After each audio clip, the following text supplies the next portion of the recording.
जय शिव शंभो। हरिओम तत्सत विद्महे महापुरुषाय नमः। भक्ति क्या है? सही मायने में, सही शब्दों में कहूँ तो भक्ति वो है जो कर्म करके आपको और आपकी आत्मा को संतुष्टि का आभास हो जाए, उसे ही भक्ति कहते हैं। किसी भी ऐसा नहीं है कि भक्ति को सिर्फ भगवान के आगे ही प्रस्तुत करना है, नहीं। भक्ति उस हर कर्म को कहा गया है जिस कर्म से किसी और का कल्याण हो। भक्ति का सही शब्द भगवान से जुड़ा हुआ है, किंतु भगवान मात्र मंदिरों में नहीं है। भगवान उन प्रत्येक जीवों के अंदर है जो आपसे कुछ ना कुछ अपेक्षा रखते हैं।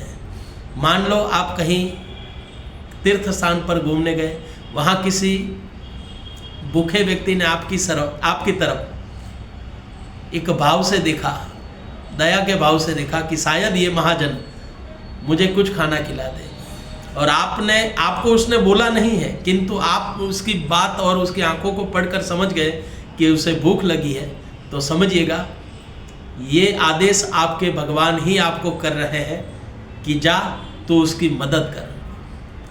इसी को भक्ति कहते हैं। किसी भी जरूरियातमंद व्यक्ति की मदद आपके हाथों बिना कुछ सोचे हो जाए तो समझिएगा सही मायने में, सही मतलब भक्ति का यही है। भक्ति हर किसी से होना ये संभव भी नहीं है। कहते हैं ना, आत्मा सो परमात्मा। जब जब कुदरत की नज़र में आपकी विशेषता बढ़ेगी, तब तक वो इस पृथ्वी के ऊपर प्रत्येक जीव की मदद के हेतु आपको आगे करेगा, और उसी को भक्ति कहते हैं।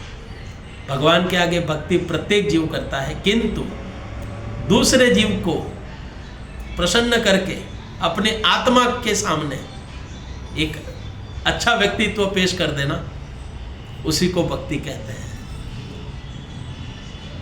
भगवान कृष्ण का बहुत सुंदर भजन है जो मैं अक्सर गाया करता हूँ, गुनगुनाते रहता हूँ। कुछ बात को समझाना संभव है नहीं राधे, समय समझाएगा। समय सबको समझाता है। समय आपको समझाए उससे पहले आप समय को समझ जाओ, और हो सके तो ये 5 उंगलियों के दान, पुण्य, कर्म आज से ही प्रारंभ करो, क्योंकि कुछ साथ चले ना चले, आपका कर्म आपके साथ अवश्य चलेगा, और वही साक्षी बनेगा आपके पूरे जीवन का। आपने क्या किया, कैसे किया, क्यों किया। कहते हैं ना, भगवान कृष्ण ने तो बहुत स्पष्ट शब्दों में ही भगवद गीता में कर्म के बारे में लिखा हुआ है।